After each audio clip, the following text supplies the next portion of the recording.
Okay, anyways, let's take a look at Mermails, right? Yeah, these guys, these water boys. So there's been a lot of things kind of going on recently, especially with the Mermail deck, that I haven't really had the chance or the time to go over or explain. So hi, welcome back. And this is going to be very much like one of my older videos where I just kind of talk about a couple of things as I show it. So for starters, this is just another standard Abyss Shrine combo. It's become a lot more popular in recent months, especially in the European TCG scene. And basically what this does is it kind of uses synchros, again, which I've explained on a previous video, but it does a lot of stuff. It's very nuanced and it kind of hurts shifter decks. So I will just go ahead and explain it. Basically, this starts off with 3 Abyss Rhines, my favorite Mermail. Actually, no, it just requires 1, a random discard in an Atlantean, or if you have the luck, you would just be playing with an Abyss Shrine plus a Dragoons. This accounts for all of your card advantage needs, and it also makes a better combo, but that's not what this is. So this is just triple Abyss Shrine, right? So we'll take this one and use its effect, discarding this one, and with her effect, we're gonna summon out a big boy fish to the field.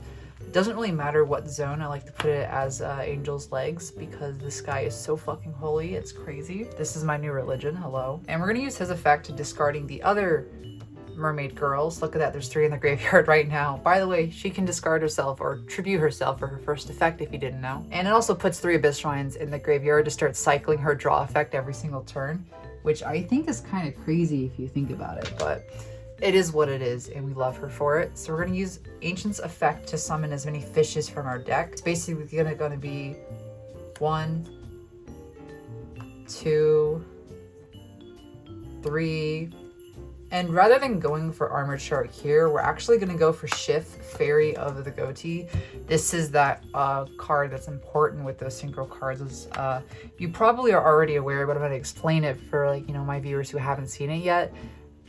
This is a level 2 tuner that with its effect, you can banish this to target any fish you control to increase its attack. And then during your opponent's turn, if it's banished during their standby phase, special summon it back to your field. And when it's done during your opponent's turn, you can use its effect to quick synchro during your opponent's turn into any level, any fish synchro monster, right? So from here, what we're going to do is go ahead and Xyz summon using both of our Mermail Abyss Pikes. Let's go into a copy of Bahamut Shark.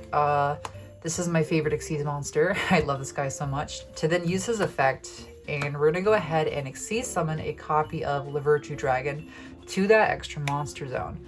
On summon, what he's going to do is search that Virtue Stream trap card from our deck. And then from here, what we can do is overlay on top of the Virtue a copy of Xyz Armor Fortress. I'm just kidding, we're not going to do that yet, but it does happen eventually. First, what we're going to use is Virtue, discarding our Pike to add a fish from our graveyard to our hand. And then we can Xyz summon onto the Virtue and Xyz Armor Fortress to then use the Fortress's effect, detaching that copy of Virtue to search for a copy of Armored Shark. By the way, you could also search Full Armored Xyz. They both do the same thing here. Armored Shark just happens to be a fish. And you can use Super Ancient Deep Sea King Coelacanth to summon this guy from your deck. And it's also level 3 water, and you can use this guy for a lot of different combos, which is why I prefer this over the trap card. Next, what we can do is use both the Bahamut Shark. I gotta think real quick for a second. Yes, this is what's gonna happen. We are going to Xyz summon over the Xyz Armor Fortress a copy of Full Armored Dark Knight Lancer. And let's go ahead and move it to this zone over here. This is a really cool guy. What his effect does is for once per turn, you can target any Xyz card in your graveyard and add it to your hand. So like Armored Xyz or Xyz Armor Fortress, right? We can put it back in, but we don't really need to do it right here. And he gets 300 attack for each equipped card equipped to it. And then once per turn, you can target one, it says once per turn, if an equipped card becomes equipped to a monster you control, you can target one monster your opponent controls. Well, not even target, you just attach one material. I'm so sorry, I'm so stoned right now. What his effect is when an equipped card becomes equipped to a monster you control, you can attach one of your opponent's monsters to this as an equipped spell card, as material. So basically it kind of just grabs any monster regardless of targeting. That's why I like it.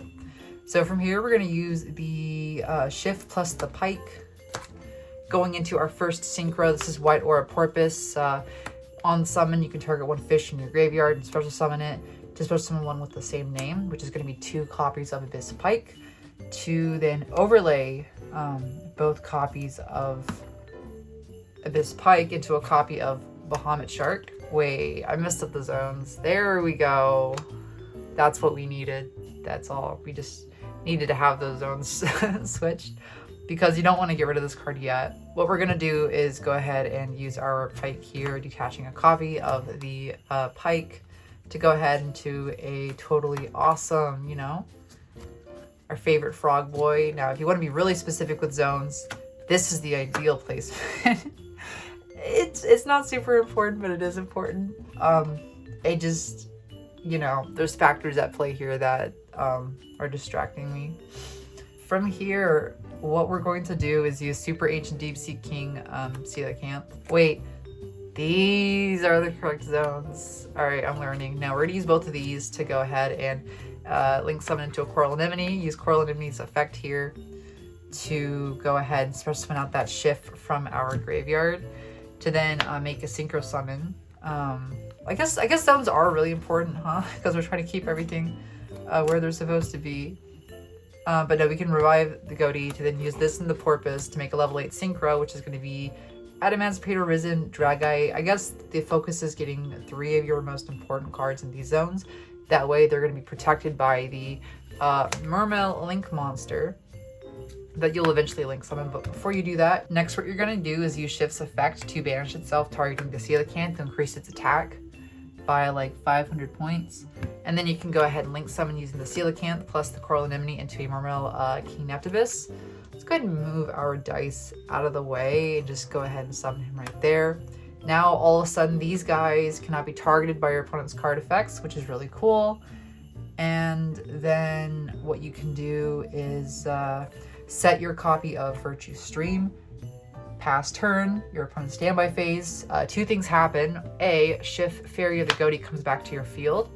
And B, you can use one of your triple Abyss Shrines in your graveyard to banish yourself, to discard a water card, whether it be Pike or Armored Shark, to then, well, I guess you can discard the Armored Shark here, keep the Pike, to go ahead and draw a card. It doesn't matter what card. Let's say you drew a Droll. Awesome, this is amazing. And then you can use Neptibus's effect here to equip a Mizuchi to, you know, the Neptibus. So effectively what this does is you have a spell negate, you have a anything negate, you have a spell or trap negate, you have an Icarus attack that you can banish this to protect any of these from battle or card effect destruction. Card effect protection from destruction. And you've also got this guy who could just attach any monster your opponent controls as material. And then of course you have the Armored Shark to do that with the Dark Knight Lancer. So this kind of ends on 1, 2, 3, 4, 5 layers of you know, interruption with protection, by the way. And if that's not enough and you have to go the extra mile, you can use Shift Fairy of the Goatee's effect to quick synchro using your Dragite to summon the only water synchro I do not own. So we're just going to use this as an just a placer right now. It has to be a fish synchro, so you're going to be summoning Goatee of the Deep Beyond, which on summon banishes everything on the field, by the way. And then, you know, bam! Yeah, it clears itself too. And then during your standby phase, after banishing every single card in the field, it comes back and then it gains like 300 attack for each banished monster, which, by the way, is so much attack. So you can just, you know, normal summon whatever, go into battle phase, swing for game. So that's kind of the tech that I wanted to show today. It was just a Shift Fairy of the Goatee centered combo that has been popping up more on the competitive scene. And I think I'm going to try and post a lot more frequently and try and go for daily uploads. So there would be a lot to talk about, especially moving into a Suda format. So Holy shit, I wonder what the next video is gonna be about. It might be a deck profile. Let's go. It's not get the camera on my face, but Mermails. I love Mermails so fucking much. Yes, those guys. These guys too. Them as well. Okay, anyways, so let's take a look at Mermails, right? Yeah, these guys, these water boys.